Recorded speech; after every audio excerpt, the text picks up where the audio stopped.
The Overwatch World Cup has popped off, and now after Overwatch League, there's a reference for what the meta is and what comps can be played best. Even with a lot of one-sided stomp games, it's become clear what kind of compositions are more common and stronger than the rest. Let's look at the top teams and the top heroes they've been playing. Last seen in the Overwatch League playoffs and finals, the meta was mostly a rock, paper, scissors between Sigma, Orisa, and Reinhardt, where Sigma counters Orisa counters Rein, and Rein counters Sigma right back. Because Sigma was still more the default pick, most new compositions have focused on building around him, and we've already seen some cool variants pop up. Firstly, although Baptiste is usually an obvious pick with the Sigma, Lucio has showed up to speed the team around. The Lucio gives a crazy amount of advantages to the composition for aggressive play. He can speed the Sigma in aggressively to push the enemy, which allows you to hit some fast rocks on opposing Sigmas and other tanks too. And you can't forget his sound barrier, which is one of the only consistent ways to save your team from a gravitic flux, no matter what. And funnily enough, the Lucio matchup into Sigma gets even better, since it's really hard to hit a wall-riding Lucio with Sigma's hyperspheres, making Lucio a generally really strong pick both with or against Sigma. Adding some speed to traditionally slow but powerful comps has always been a classic to make the style more dynamic and fun to play, as well as more capable at managing more types of compositions as the meta gets more diverse. As for the rest of the composition, Sojourn and Genji work really well for a more deathmatchy approach, where all the heroes are pretty sustainable and flexible, able to either sit back and poke or push hard at an advantage. Sigma, Sojourn Genji, and Bap Lucio are all separately good, but together they form a pretty strong all-rounder composition. If you've got the skills for the top or are even trying to get there, you can definitely pull it off. If that's on your agenda, make sure to use the link in the description to get access to a Game Leap membership. There are tons of guides covering top heroes to help you level up your play and even reach for the World Cup the next time around. With courses from lots of different coaches and experts, there's something for everyone, so check it out using that link in the description. Sojourn, Genji, and Lucio are solid options to slot into the Sigma Baptiste composition, but we've also seen some promising playtime for a hero neglected even in pro play for a while. Mei is back, and her matchup into Sigma is definitely super strong. When the meta starts to swing more towards rush and even just brawly comps without Lucio, Mei always has a small chance to show up and pound, and now she finally can. Now Sigma does have the option to absorb Mei's Blizzard with Kinetic Grasp, but he's one of the few tanks who doesn't have any sort of mobility on his own to try to escape the ultimate if he can't eat it, since even fluxing straight upwards won't save you if the Mei is close enough. The rest of the composition also sacrifices more absolute options to counter Blizzard, like Life Grip or Protective Suzu, to have more consistency in the rest of the composition, so Mei does finally have a lifeline even if there are still ways to counter her. And Mei hasn't just been played with only Sigma, but with Reinhardt compositions still sticking strong, Mei has helped a lot to bridge the gap between the rush team and some of the more spammy dive teams, with the additional bonus of being able to pressure Tracer really well, who's always a consistent pick at the top level. And of course, this is mostly due to her newest change, with her primary fire damage and slow back to normal, without the Deep Chill passive. She's got great focus for her team, and the reason why she's so effective against Sigma, slowing him down further and of course damaging him right through his kinetic grasp. It's pretty good to see Mei being played a lot more, despite receiving basically a revert to a new change, trying to make her better. She likely doesn't need any more changes and just needs a good meta to make her shine. So Mei has gotten better, but crucially with Reinhardt as well, who was played by Australia on the first day to great success. And it's worth mentioning that while it would be normal for European teams to be playing Rein Rush, it's definitely a shakeup to see the Australian team opting for it. Luckily, their main tank Kuffa has a really decent experience on Rein, having played in both contenders in North America and the Pro-Am. So even though the APAC region doesn't have as much history with the comp, Reinhardt's definitely still viable, especially since it was played a lot in the Overwatch League finals. And you don't need to be a genius to make it happen, although it does help having the experience. The composition has a crazy amount of tactical variability. You have a lot of options to rotate, use your ultimates, focus the objective, and bait all sorts of options to your opponents. Reinhardt Rush is a solid composition to play, and even Sojourn just fits right in.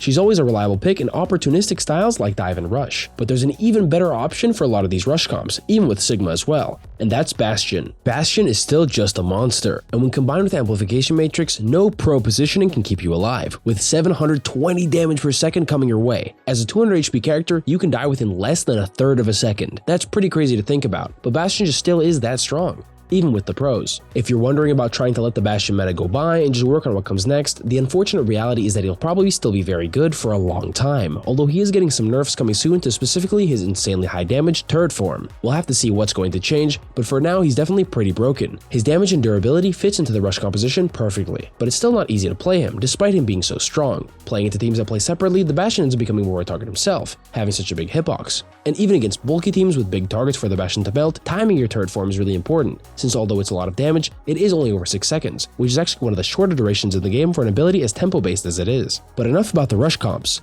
Outside of Reinhardt and Sigma, there's been a crazy amount of Doomfist dive being played. He's a massive part of the spam dive hybrid mentioned earlier. Even though you'll need a more defensive tank and not Doomfist to break Mei's Ice Wall, which is pretty good against this comp, Doomfist as a one-man army works perfectly to slow teams down, interrupt rotations, and hit them with area of effect abilities to add on to the equally explosive abilities of Ashe, Echo, and Sojourn to apply a crazy amount of damage in an area. Just on the first day of World Cup, Japan made made quick work of France with some impeccable Doomfist play from their tank KSG, and it makes sense considering that Doomfist has been in a good state for a while now, despite being counterable by heroes like Orisa and Jungle Queen and even Sombra. But just like Mei, even if counters exist, they're not always viable enough to be played in a good composition that isn't counterable itself. The Doom spam comp is a new style, since honestly we haven't seen much top play from the new Doomfist yet from Overwatch 2. He's still a bit undiscovered even if there are a lot of ways to play him successfully, especially in ranked. Having a spammy version of the comp where the Doomfist is mostly alone, but still playing to set up his team is a fresh take on the meta that's gotten a lot of success. Previously he was only really played in more divey comps, but acting more as a tank tracer, moving between important positions and fighting people mostly with his primary fire damage.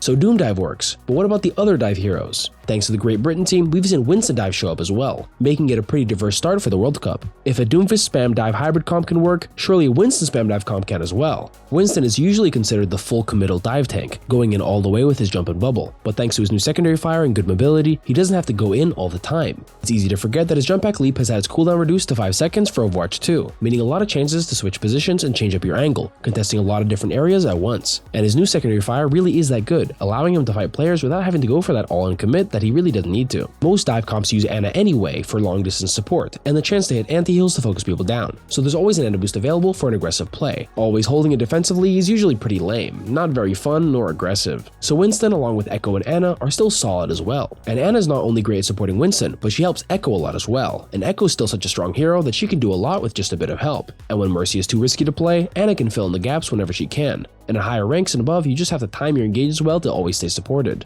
But as for Winston himself, he can still get a lot done, especially in a more diverse meta, where Bastion isn't just a must pick. Outside of Bastion, if you play Winston well enough or simply aggressive enough, you can totally still win games. But the heroes you play alongside him definitely have to complement his playstyle. A Baptiste and Iliadi may be strong, but won't help a Winston engage or stay alive while engaging. And the composition is made even better by having the option to use Lucio instead of Brig, to really focus on the full aggro part of the composition. Brig is strong, especially to counter dive, but when you're not playing against another dive, and basically have no pressure on your Ana, there's not much of a reason to play her. Brig can help the Ana with all sorts of aggressive plays, but Lucio is good enough at helping the Ana push aggressively when she needs to, just like Brig can, but has a way better explosive engage and can close the gap really hard in the mid-fight, confirming way more kills. The World Cup is a massive pro showcase, so it's to be expected that a lot of top Lucios will find their way out of the woodwork. So the main comps are using Lucio right now, but with some exceptions for more spammy maps, allowing for more Iliadi play. The map pick does matter quite a lot. For example, on Ilios, despite having a lot of boop spots for the funny Lucio play, Iliadi and Brig are more consistent choices, either playing for the solo angle with your primary fire or for the counter dive potential to defend against all the high ground setups. And even though Iliadi hasn't been played that much in the more higher level close matches, she's been a pretty regular pick for teams like Spain, Japan, and even Saudi Arabia on more long range and high ground maps to abuse her primary fire. Iliadi doesn't have much nuance to her, but in the hands of great players, she's a whole new menace. Although her damage output is strong, particularly her Captive Sun is great at punishing Baptiste compositions, where everyone stays stacked in the safety of the Immortality Field and Area of Effect healing. But with multiple explosions triggering each other, Iliadi doesn't have much nuance to her, but in the hands of great players, she's a whole new menace with all the mechanics she brings. Although her damage output is really strong, the main reason why people play her, particularly her Captive Sun, is great at punishing Baptiste compositions, where everyone stays stacked in the safety of the Immortality Field and Area of Effect healing. But with the ultimate causing multiple explosions triggering each other, Iliadi has her own Area of Effect damage to step up with some pretty cool plays over the first couple days of World Cup. That's it for the top heroes and compositions in the World Cup so far, and with a lot of different styles being shown, you can definitely try them out in ranked for individual success.